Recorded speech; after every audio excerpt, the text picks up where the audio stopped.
Leader of the third party. Thank you, Honourable Speaker. We learned recently that Woodfibre LNG is looking to add a second floating hotel, or floatel, which is a repurposed cruise ship for construction workforce accommodation. They're planning to add it to the waters of the Atcatsum Howe Sound UNESCO Biosphere Reserve. The floatel would accommodate up to an additional 900 construction workers as it speeds up construction to squeeze the last profits out of the sunset industry. The previous Environment Minister forced the first floatel into place by using the Environmental Assessment Office's Compliance and Enforcement Division to override the permit requirements of the District of Squamish, which is the local government tasked with protecting the interests of its residents when it comes to housing availability, public safety, waste management, and some limited environmental impacts. Will the new Minister of Environment commit to a process with more integrity for a second floatel, consultation with the local community, and respect for the permitting authority of the local government? Minister of Environment. Thank you, Honourable Speaker, and thank you to the member for the question.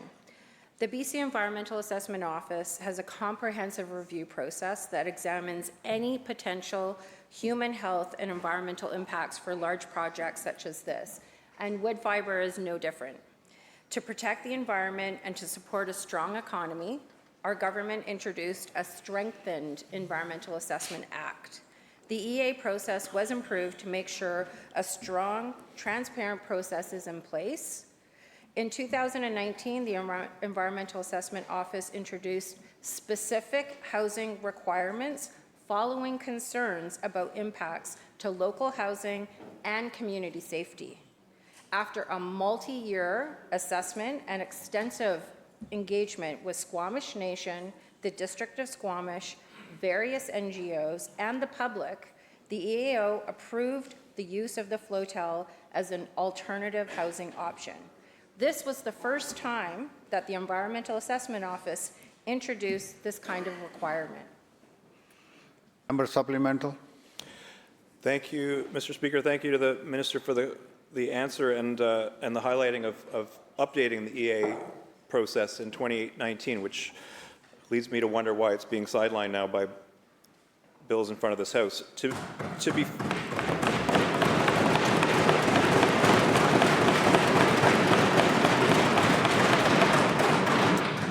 The fact is, Mr. Speaker, this community never asked for this project, and it's not in its vision of the future. However, and so unleashing an extra 900 workers into this small community was not a preferred option, and so the floatel may be a solution. However, this is an example of industrial proponents' bait and switch, a familiar strategy. They lowball estimates of the number of workers and overall impact, then move the goalposts once the project is approved, trampling on the quality of life of long-term residents of a community. How will the Minister empower EAO compliance and enforcement officers to ensure that project description specifics are accurate and reflect true project impacts, and that there are consequences when the numbers are adjusted for the convenience of oil and gas multinationals?